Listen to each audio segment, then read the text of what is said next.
The highway stretched endlessly under the night sky, dotted with the faint glow of distant headlights.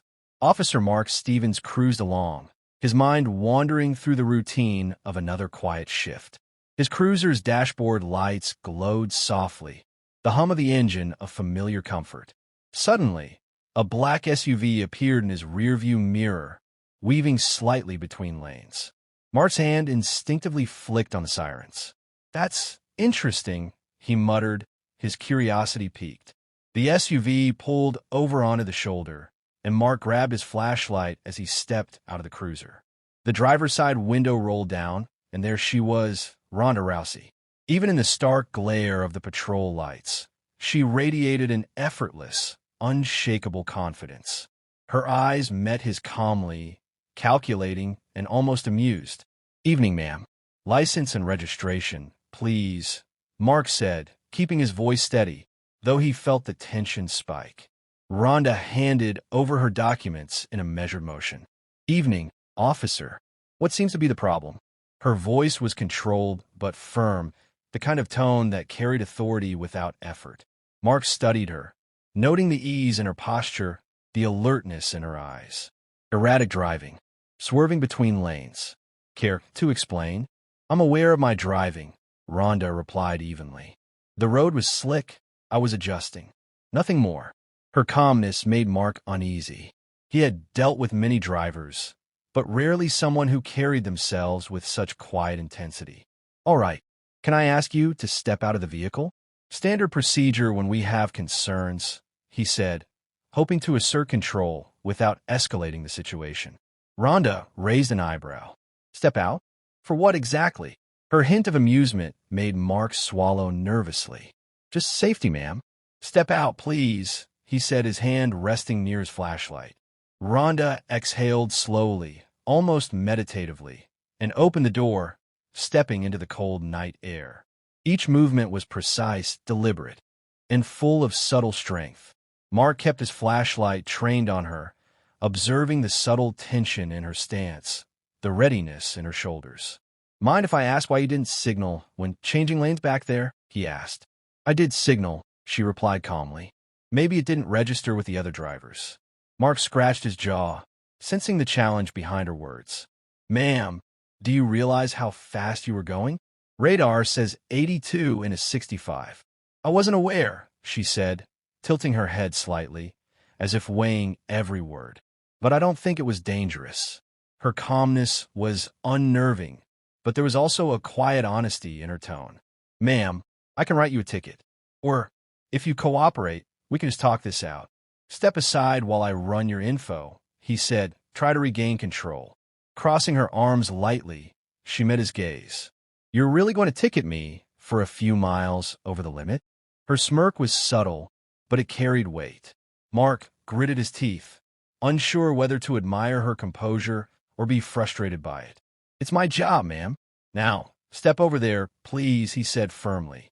Her eyes flicked toward the patrol car and the roadside ditch, calculating, measuring, aware. "I'm not causing trouble," she said. "I just want to go home." Mark felt the tension spike again. "I get that. I want you to get home safe. But you need to follow the rules. Can you do that for me?" Mark shook his head slightly, muttering to himself, "Well, that's one for the books." He returned to his cruiser, the night settling back into its familiar rhythm. But he couldn't shake the lingering tension. Something about the way she carried herself, the calm confidence, the alertness in her eyes, it was different from anyone he had stopped before. He fished for a mental note, thinking of the thousands of drivers he'd encountered over his career, and realized this one would stand out for a long time. Just as he settled back into the driver's seat, his radio crackled again, pulling him from his thoughts.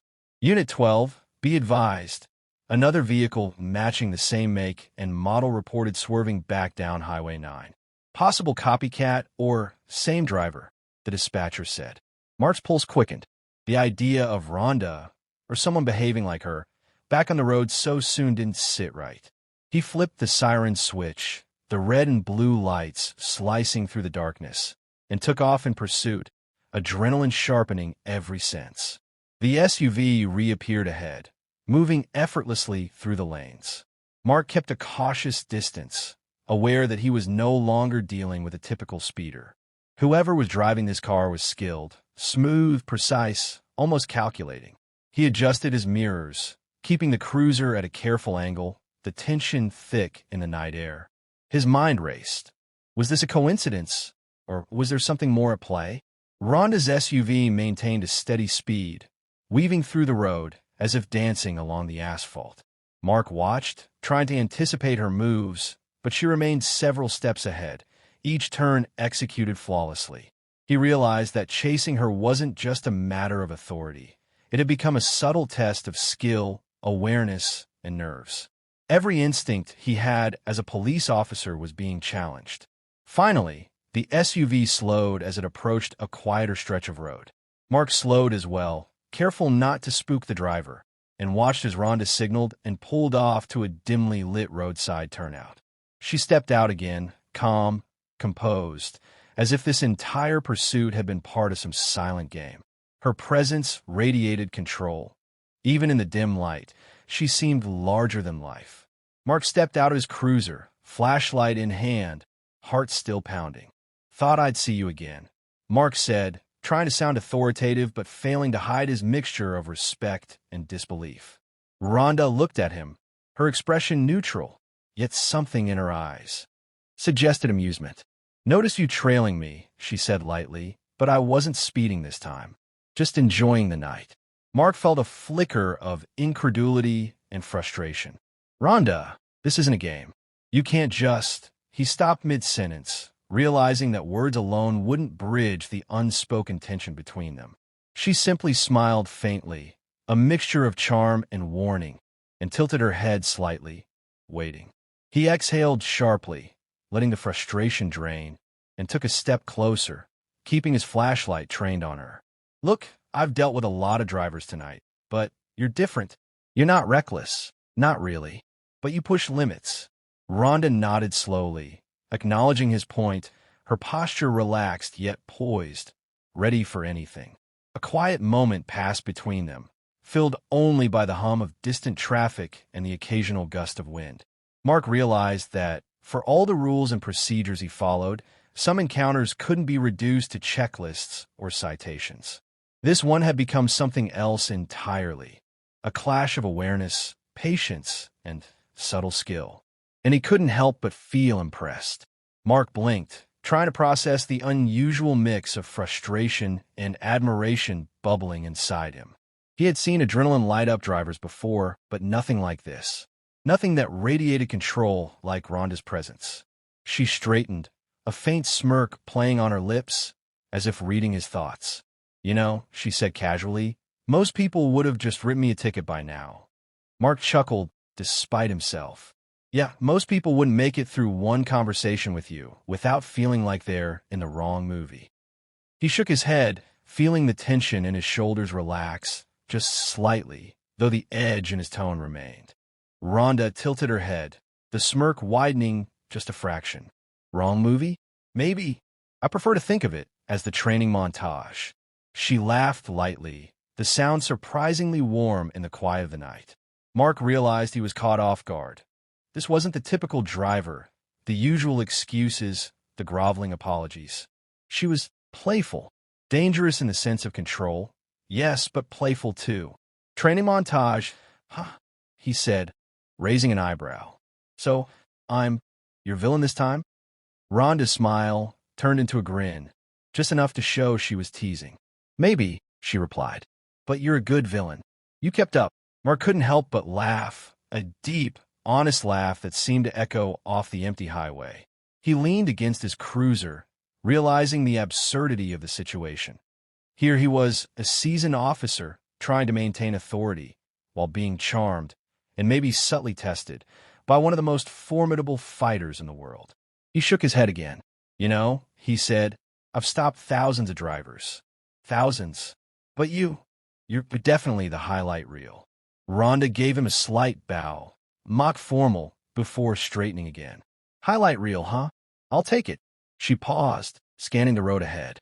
"Seriously, though, you're not just giving me a warning because you're impressed, are you?" Mark smirked a little sheepishly. "Maybe a little. Mostly because I don't want to see anyone hurt, and you handled this stop better than most people handle a fight in the ring.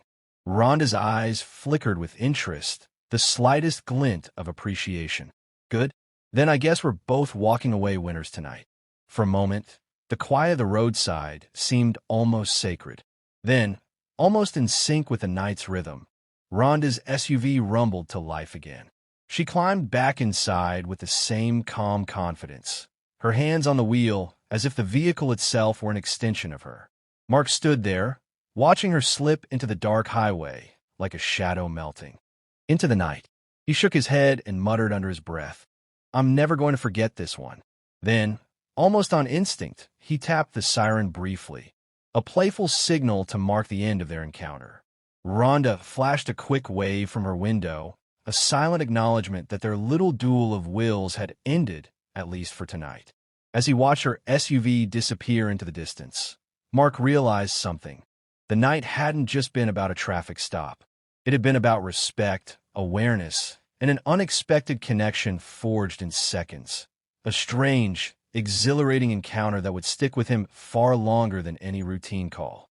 And somewhere deep down, he knew that if their paths ever crossed again, he wouldn't just be prepared.